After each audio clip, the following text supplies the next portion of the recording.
Anda kembali bergabung di Dialog Indonesia Bicara. Habis PSBB terbitlah PPKM. Pembatasan sosial berskala besar yang diterapkan sejak bulan April lalu dinilai tidak maksimal dalam memutus penyebaran virus corona. Pemerintah kini akan memberlakukan PPKM, yakni pemberlakuan pembatasan kegiatan masyarakat di Jawa dan Bali. Pertanyaannya, apakah yang membedakan PPKM dengan PSBB sebelumnya dan seberapa efektif PPKM ini dalam memutus penyebaran COVID-19? Kita akan berbincang dengan sejumlah narasumber. Malam hari ini sudah terhubung secara virtual bersama kami Ketua Umum DPD Himpunan Pengusaha Pribumi Indonesia HIPI Provinsi DKI Jakarta, Sarman Simanjorang. Selamat malam Pak Sarman. Selamat malam Mas Oki, salam sehat dan semangat selalu. Baik, salam sehat dan semangat Pak Sarman. Nanti kami juga akan bergabung bersama Satgas Penanganan COVID-19 Kota Denpasar, Bali. Namun saya pertama ke Pak Sarman. Pak Sarman, Pak Erlangga Artarto dalam pernyataan beliau mengatakan bahwa PPKM yang diberlakukan ini bukan lockdown seperti yang dilakukan oleh negara Eropa menjelang melakukan vaksinasi COVID-19. Bahkan beliau juga mengatakan IHSG berjalan di zona hijau begitu ya setelah pemberlakuan ini PSBB di Jawa dan Bali. Dari sisi pengusaha, bagaimana tanggapannya Pak dengan pembatasan dengan judul baru PPKM ini yang diberlakukan pemerintah di Jawa Bali? Terima kasih Mas Oki. Jadi kalau kita lihat ya PPKM saya rasa sama juga dengan PSBB di DKI Jakarta. Ya. Kemudian ya mungkin semi-semi lockdown juga sebenarnya. Cuman memang kita masih sedikit ada kelonggaran.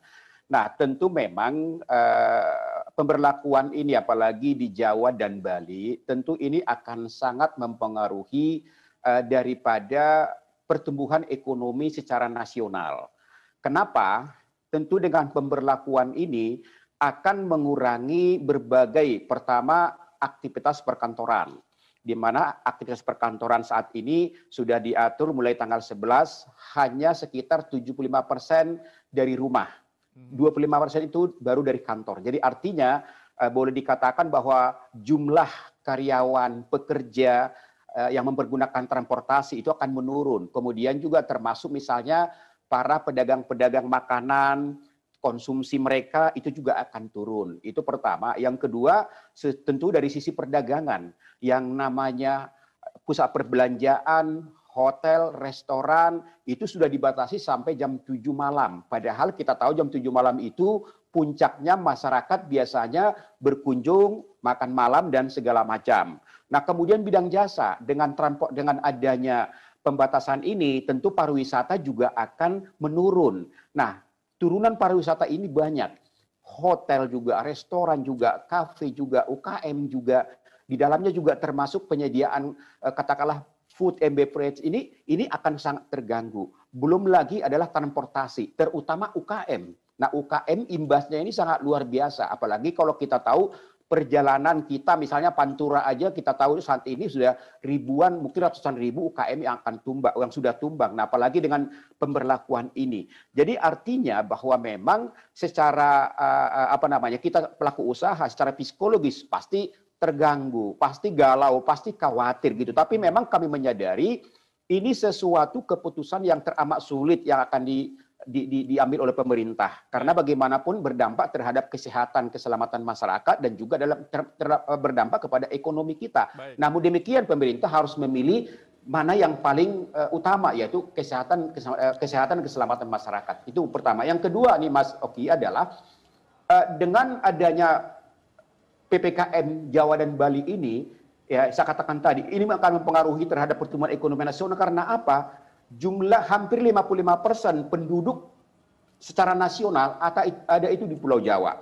Kemudian yang kedua adalah hampir 59% PDB kita disumbang dari Pulau Jawa dan Bali. Artinya bahwa ketika nanti ekonomi di Jawa dan Bali ini katakanlah mengalami suatu penurunan, itu sudah pasti akan berdampak terhadap pertumbuhan ekonomi nasional.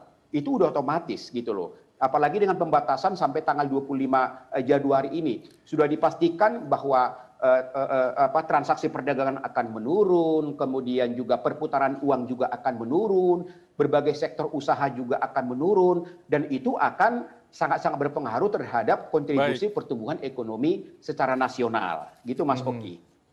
Baik, Pak Sarman, tadi dikatakan bahwa masyarakat jangan sampai ada yang galau, apalagi khawatir, terutama pemerintah daerah. Kita tidak ingin pemerintah di daerah menjadi galau dan juga khawatir terkait dengan PPKM ini, terlebih tidak tahu apa yang perlu dilakukan begitu ya. Untuk itu Menko Perekonomian Erlangga Hartarto juga sudah memberikan sedikit acuan terhadap pemerintah daerah apa saja yang perlu diperhatikan oleh pemerintah daerah dalam pelaksanaan PPKM di Jawa dan Bali, dan berikut. Sebenarnya dalam hati kami sangat berharap supaya ini jangan sampai diperpanjang. Karena apa?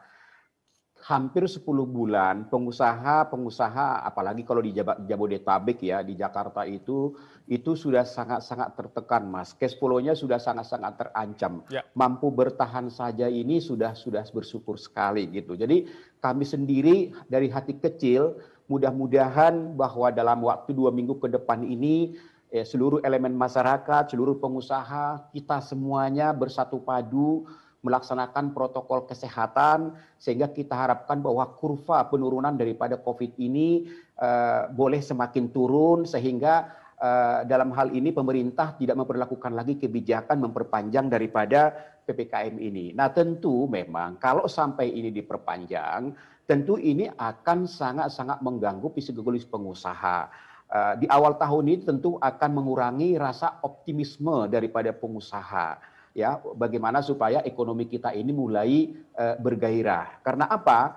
Karena kita tahu bahwasanya pemerintah sendiri kan sudah membuat suatu target pertumbuhan ekonomi di tahun 2021 ini di antara 4,5 sampai 5,5%. Ya. Nah, kalau misalnya bahwa adanya pembatasan ini yang sangat-sangat mengurangi dan membatasi berbagai aktivitas dan operasional pelaku usaha, tentu ini akan sangat berdampak terhadap pencapaian pertumbuhan ekonomi kita nanti di tahun 2021.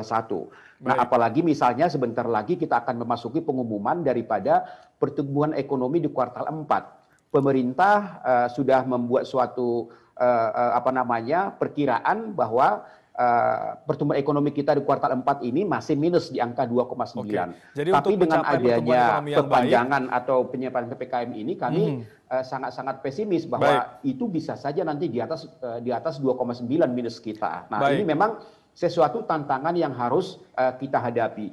Makanya dalam hal ini kami dari pelaku usaha sangat berharap kepada pemerintah bagaimana agar konsumsi rumah tangga atau daya beli masyarakat kita di Jawa dan Bali ini itu harus terjaga supaya jangan terlalu nanti mampu menggerus daripada pertumbuhan ekonomi kita di kuartal 4 dan juga kuartal selanjutnya. Sesuai dengan target juga bahwa pertumbuhan ekonomi di 4,5 hingga 5, kita harap ada upaya juga dari pemerintah untuk bisa memprioritaskan sektor ekonomi di samping kesehatan yang juga sangat penting begitu. Dan berikut